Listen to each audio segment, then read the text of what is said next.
Greetings. This is the evening of our Independence Day 2020, and I was thinking about the message I shared on Memorial Day just 6 short weeks ago. A message about patriotism, about our flag and the history of our national anthem. And little did I know that pretty much right after that message went out, everything would just fall into turmoil. And for the last 6 weeks, our country has faced the burning of flags and destruction of monuments, the destruction of our cities, and basic open rebellion against our country, and probably what I would think of as the most unpatriotic 6 weeks that we have ever seen. What I'd like to do today is just share a very short message and also put a little clip of that video from Memorial Day that explains the history of our national anthem one more time. You may look at it a little bit differently in light of our situation. We have a situation where it looks like lots and lots of people want to destroy our cities and overthrow our government, and the truth is lots of people want no part of this.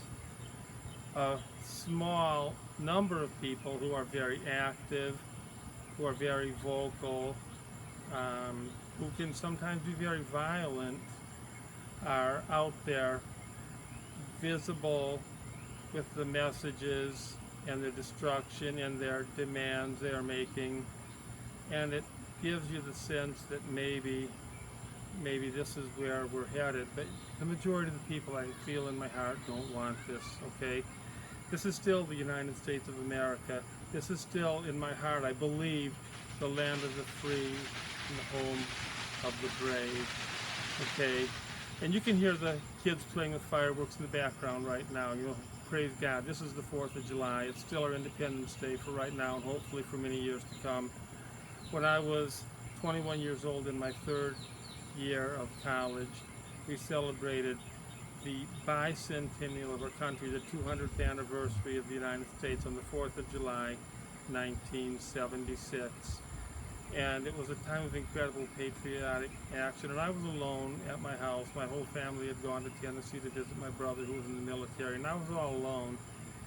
And I was just had to be part of the celebration. I actually rode a bicycle into downtown Flint to be there for the great fireworks celebration of our 200th anniversary, and just was there all alone.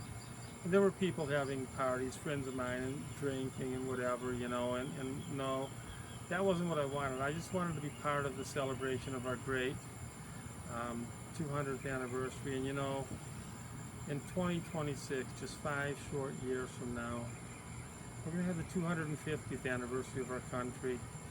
And I just pray to God that we are still the United States of America, and we still celebrate our Independence Day, and we still fly our flag in 2026, and we can be proud of 250 years of being a great nation. Not a perfect nation, we understand that, but the greatest nation on the face of the earth. So what I'd like to do is share a little piece of that video, the message about the history of our national anthem that I recorded back on Memorial Day. Greetings and happy Memorial Day. I'm very proud to be flying my flag today, and I have a question. How many stars and how many stripes were on the Star Spangled Banner?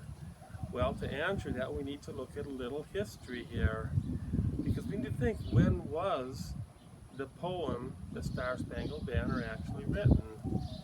Well, we know that our country won its independence from Great Britain in 1776. We were a young country, and Great Britain wasn't through with us yet. They were going to come back and retake us. And in the War of 1812, they came back, and it was 1814 in the Chesapeake Bay near Fort McHenry, where the British fleet was going to enter our country, go right up the Chesapeake Bay and into Baltimore, and then on land to Washington. It would have been, had they gotten past Fort McHenry at the entrance of the Chesapeake Bay, we probably wouldn't be a country right now. This was a very big battle. So the British are trying to come in. They captured a man named Francis Scott Key, and he was out being held prisoner on one of the ships as this battle took place at night.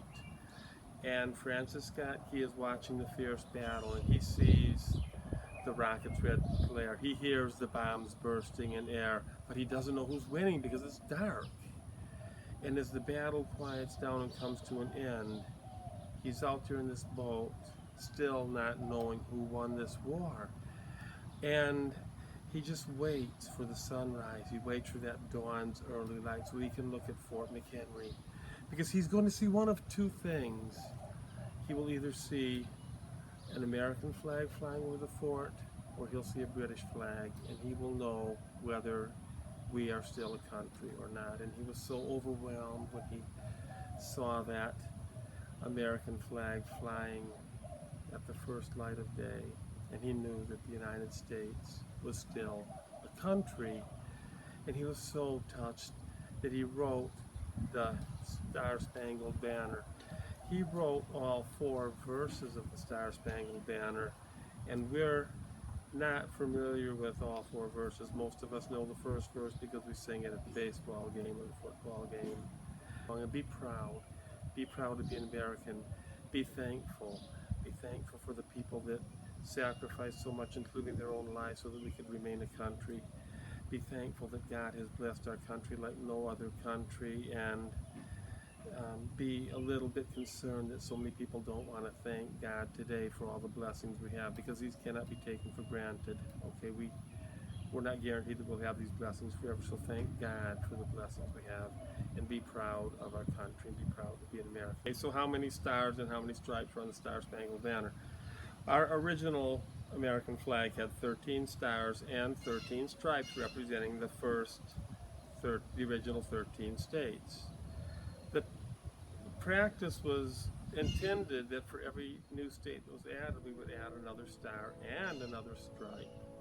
And so at the time of the Battle of Fort McHenry and the Chesapeake Bay in 1814, we had 15 states in our country. And so the Star Spangled Banner that was flying over Fort McHenry, the one that Francis Scott Key looked at when he wrote the national anthem, had 15 stars and 15 stripes.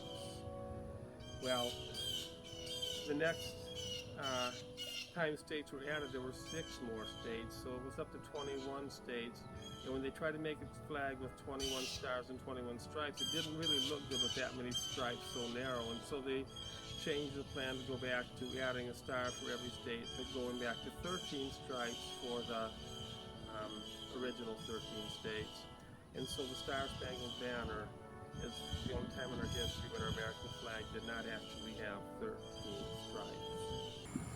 Now, if you were to watch the entire Memorial Day message, it also has 3 verses of our national anthem. And for those of you who did not get to see this, I'll put a link for this in the description box below, because most people have only heard the first verse, the one that we used to sing at the football games and the baseball games, and we stood proudly with our hand over our heart, and hopefully we'll continue to stand proudly, because I'm dreading the day comes when they announce in the football stadium, everyone take a knee for the national anthem. That will be a very sad day if that ever happens. I want to dedicate this video to Amanda Austin. Back in the 1990s, I taught Amanda's older sister, who was in 7th and 8th grade. Amanda, I believe, was about 8 years old at the time. And I got to know the whole family, a very wonderful family, the Austin family. And to this day, I try to keep in contact with them. Well, Amanda's friends with me on Facebook, and Amanda also is autistic, okay? So some people might say she has a disability, although I'll explain to you that in truth, maybe it's all the rest of us that have the disability, because Amanda has a pure heart. She loves God and she loves our country, and she'll send me messages, quotes from the Bible, or she'll just say God loves you or God bless you, and sometimes she'll send them every day. And I hope you're watching this, Amanda. I do not mind if you send me a message that says God loves you every single day. I'll never get tired of that, okay? Send me all the Bible quotes you have. She has a pure heart, okay? And in my opinion, it's myself and the rest of us who complicate things, because if we just had a pure heart, if we had our goal, love God, love one another, love our great country, and that's as far as it goes. That's really all we need. That's the most important thing. That's the most important thing we have in our whole lives. So for everybody, okay, we need to stand up and be proud of our country. There's a quote that says 2% of the vocal, passionate people can control 98% of those who are indifferent 100% of the time. Okay, so if the people are out there throwing the bricks and burning the flags, if they don't represent your viewpoint and you want to just sit back in your house and shake your head and oh, that's too bad, and what is our country coming to, and oh, I wonder if we'll have a civil war. Go out and fly your flag. Be proud of your country. Speak up on behalf of your country and on behalf of God and on behalf of our freedom.